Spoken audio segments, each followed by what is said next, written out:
Before we continue, this video is sponsored by ENEBA, and if you're looking into gift cards, game keys, or top-ups for your favorite games, you can check ENEBA right now using my links in the description down below. It helps support the channel and you may find some great deals there. Now let's get back to the video.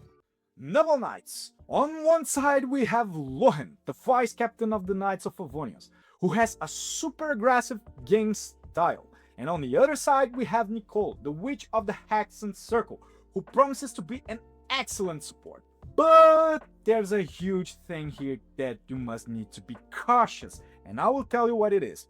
And I couldn't help but start with the character who conquered the biggest hype of the patch, Lohen himself. Yes, him, the Knight of Favonius, who at first glance doesn't seem that dangerous. I mean, well, that's where you fall into the trap.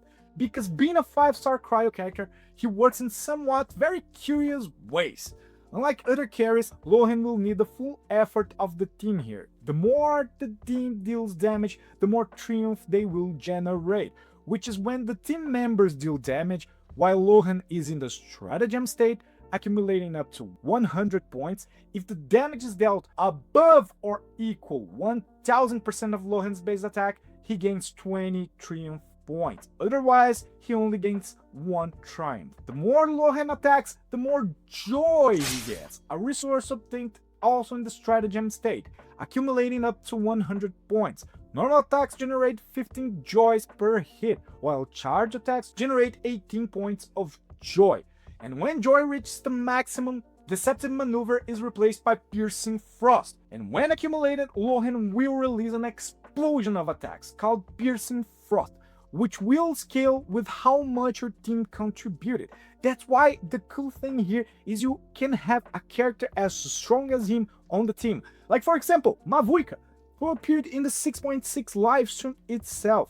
She's a great example of a top meta DPS who would make Lohen accumulating triumph in like very quickly, with her absurdly high damage. But does that mean he always needs a DPS on the team? Of course not. You can have a strong character like Durin, oh my god, Durin, who is a sub DPS who fits perfectly into his team. With his buffs and great damage, he's perfect for Lohen. And as team characters for Lohen, Durin can also be accompanied, how do you say this? He can also be with Nicole and another flex character like Bennett. But Nicole is very interesting here, because her shield will prevent him from being constantly interrupted during his attacks. So it's worth thinking about that, because there is nothing more irritating than being in the middle of an attack combo and having your morale destroyed by a mob that interrupts your attacks every single time. And yes, I'm looking at you, my Neuvillette. You can also create free teams with Furina, Escoffier, and Shenhe, but honestly, several tests have already been made in which Lohen would shine much more in meld teams, even more than free teams. So if you're free to play, you can use Lohen, Xiangling, Bennett, and Albedo, so you can make the double Hexenzirkel thing, you know, to get the buff.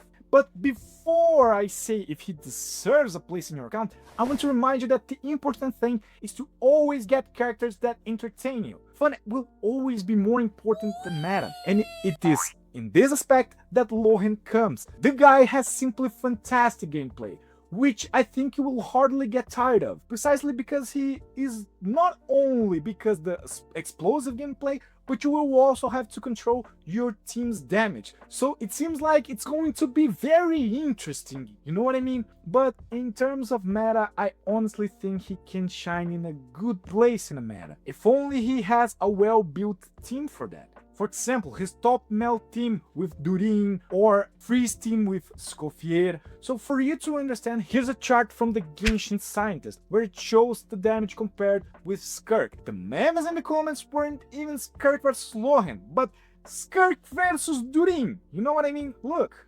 So does the chart point out that he's weak? No. Even because the total damage of the teams, it's very similar. With a total damage of Lohen and his team 2.8 million and Skirk with her team 2.9 million. In other words, just like Skirk, he will need a good team to extract his greatest potential. So yes, he deserves a place in your account. But if you are free to play who wasn't very interested in his gameplay and needs a DPS, I would strongly advise you to go for Mavuika, who is much more solid choice. And talking about Nicole Ring, I love to say her surname. I don't know why, it sounds like a mosquito. But I promise I will try to be impartial here, because you guys know how much I like the character. But I'm going to analyze everything of her to tell you if she's worth it for your account. And yes, she has a big thing here that needs to be said. Being an excellent support, Nicole does promise to revolutionize the game's teams for several reasons. You know how Bennett is easy to fit in teams, right? So think the same of Nicole. She will be super easy like that. She can provide attack buffs for the team, a strong Pyro shield. She will also have Hexenzirkel buffs when with another Hexenzirkel character on the team. And also she can apply off-field damage with her clone. Also, her skill applies altruistic gift, which can evolve into Sacred Blessing, increasing attack even more and releasing extra effects. Meanwhile, her ultimate activates repeated coordinated attacks according to the element of the character on the field, making Nicole a versatile support, capable of strengthening the team and helping a lot with the damage. Summing it up, in simple words, she's a character who does a lot of things to simply go unnoticed in your account. If we analyze her, she would basically be a support piler that every team needs. But Nicole has a big thing to be considered here. I will explain, but Nicole fans, please don't throw a sleeper at me, especially because I'm also not a fan of hers, alright? The problem with her is that she's not uncontested. I mean, the characters like Lohen, Escoffier, practically have no competition in the teams where they fit. And when you don't have these units, the feeling is that you are using a very inferior version. So the difference becomes very clear when we compare let's say Escoffier with Charlotte and Nicole with Bennett, because Escoffier is far above than Charlotte as an option, while Bennett can simply compete for space with Nicole, while Bennett can still compete for space with Nicole in several compositions, and in some null teams he can even be directly superior. That's why when Nicole appears as a character who offers more comfort, she does not increase the team's performance that much to an old character like Bennett, for example. So the impression that ends up being is, but that's the only difference that she makes? That's it? Yes. The problem is that a good part of Nicole's real potential seems to be locked behind C2 and C6, and when this type of impact should already exist at C0 or at most at C1. That's why free-to-play players need to be careful, extra careful here, and think about it carefully before spending resources on her. At C0, Nicole pool value may be very low for veteran accounts that already have well-built old characters. She only seems truly interesting for those players who are, let's say, built a top team for Varka, like me, a Varka main, or simply for those who really like the character. Me again. So my final verdict is she deserves a place in your account.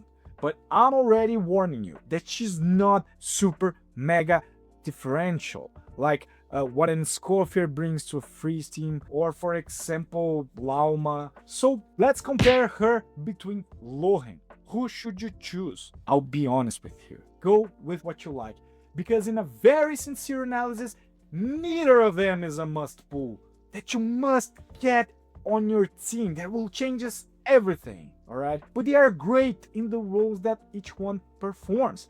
The only thing that could break the tie here are Nicole's constellations, because then yes, we are talking about strong constellations. So other than that, be happy and choose for fun, because you can only win when you choose fun. A big hug and I'm out. Bye!